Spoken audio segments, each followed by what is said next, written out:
Toastmasters' purpose and path, along with your passion, and make a commitment to participation for the next 12 months.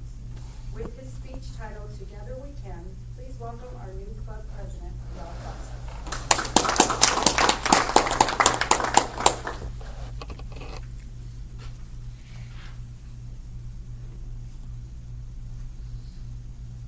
Have you noticed that certain words, certain phrases, certain concepts seem to crop up again and again in our Toastmasters meetings? Madam Toastmaster, fellow Toastmasters, and guests, I'm talking about words like risk, change, topics like getting outside your comfort zone, taking risks. Those are the themes that are common in Toastmasters, and really, if you think about it, that's why we join. We want to change. We want to grow. We want to learn new things. We want to accomplish new things. We want to grow in certain skills, become proficient in new ways. Isn't that why you join? How about you? Isn't that why you join? That's why I'm here. So I want to use the opportunity of this speech tonight and speak to you on behalf of my fellow officers of this club. And I want to challenge you to join with us. We have inherited a great legacy in this club, a legacy of past success. I think this club has been President's Distinguished for the past 4 years, Bill? At least. And we want to do that this year as well. We want to be a President's Distinguished Club when we end this Toastmasters year next June 30th. But you know, club success is completely dependent on individual success. So we want to challenge you. We want to ask you to join with us in not only ensuring the success of this club, but in helping you accomplish your individual goals and asking you to join with us in helping all of us accomplish those goals. It's hard to change. And as individuals, it's difficult. But together, we can. So here's how I want to challenge you. I want to talk about purpose, path, and passion. Purpose, path, and passion. Take out your Competent Communicator Manual. If you say, gee, Rob, I don't have my Competent Communicator Manual. Let me remind you, every week when you come to Toastmasters, bring your Competent Communicator Manual. If you have it with you, turn to page 2. And let's look at what it says at the top of that page. It says, International Toastmasters Mission. This is the purpose statement for Toastmasters. We have the privilege of being part of an organization that has worked hard to define their purpose in a very easy to understand way, a very cogent way, a very brief way. So if someone read that for me, what does it say is the International Toastmasters Mission? Want me to read it? Yes, please. Okay. Toastmasters International is the leading movement devoted to making effective oral communication a worldwide reality. Through its member clubs, Toastmasters I think International... you have a different version of the Toastmasters. Does it say connect to the International Toastmasters Mission? See? We have, most Toastmasters has worked hard to make their definition easier to understand than what it used to be. Because here's how it's written now. Tell me if this is easier to understand. What is this, national or connected? Toastmasters International Mission. We empower individuals to become more effective communicators and leaders. Is that easier to understand than what Bob just read for us? Yeah. Yeah. We empower individuals to become more effective communicators and leaders. That's why we're here. That's the purpose of Toastmasters. That's why you're not at home watching the All-Star game tonight. You're here on a Tuesday night, joining with us instead. Remy doesn't know. So that's the purpose. Let me talk to you for a moment about the path.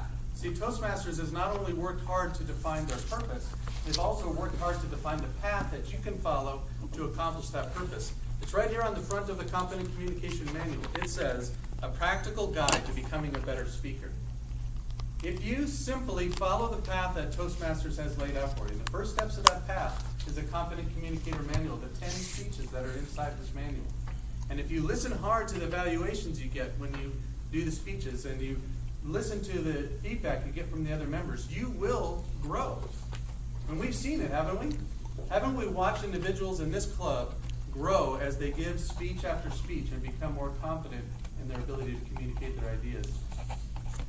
So we have purpose and we have path, and the second part of the path are the roles that we take on in the meeting. We don't have roles in the meeting simply because it provides a better structured meeting, which it does, which is wonderful. But the roles in the meeting are another way for you to get experience, practical experience in leadership, practical experience in communication. So I want to challenge you to follow the path that Toastmasters has laid out for you through the speeches and through the various roles. Now, as your officers, we also get this club leadership handbook. And one of the things that has been great for me to see is this little chart that shows the path that you can follow to becoming distinguished Toastmaster. You start out with the Confident Communicators Manual and the Confident Leadership Manual, and then you accomplish these more advanced programs, and you can end up as a distinguished Toastmaster. Now, do we have any distinguished Toastmasters in the room tonight? Phil? That's a very admirable accomplishment. A lot of hard work went into getting that designation. And our past president, Kathy Lynch, is also a distinguished Toastmaster. So that's our purpose and our path. And last, I want to talk about passion.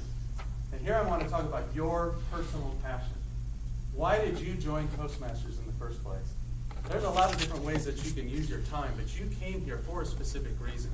You came here for a specific purpose, something that you want to accomplish. You want to be, on June 30th, at the end of this Toastmasters year, you want to somehow be different than you are right now. So I want to make real simple application to this. I put a handout on all of the tables that looks like this. And I want you to take that handout, I want you to fold it in half, give it a nice crease, because you're going to tear it in half in just a moment. The top part is for you. It just says, my personal passion or goals for the Temecula Toastmasters Club year 2014-2015. Write on there a phrase, a word, a couple sentences, something that defines for you what it's going to look like for you to be successful in this Toastmasters year as far as accomplishing your personal goal. Tear that in half, put it in the front of your Confident Communicator Manual that you're going to bring with you every week from now on, and you can refer to it from time to time. Secondly, the bottom of the sheet.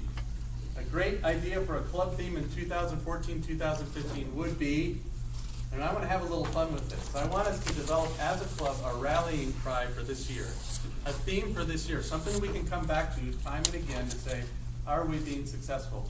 And I realize I'm going to go over time, but if you guys don't mind, I'm going to keep going. I want to finish because I think this is important for us as a club. You may not think of something right now tonight, but for the next 3 Tuesdays, or the next 2 Tuesdays after tonight, 3 Tuesdays total, I'm going to bring this up. We're going to write these down. We're going to collect them. The officers are going to review them. We're going to pick the top 3, and then the first Tuesday in August we'll vote, and that'll be our theme for this year. Won't that be kind of fun? Yeah. And again, we can refer to it week after week, and we can say, are we doing this? Are we accomplishing it? So here's how I want to end. I want to ask our club officers if they would stand up, the current club officers. So we have Alan, VP Education, Norm, VP Membership, Rich, VP PR, doing a little selfie there.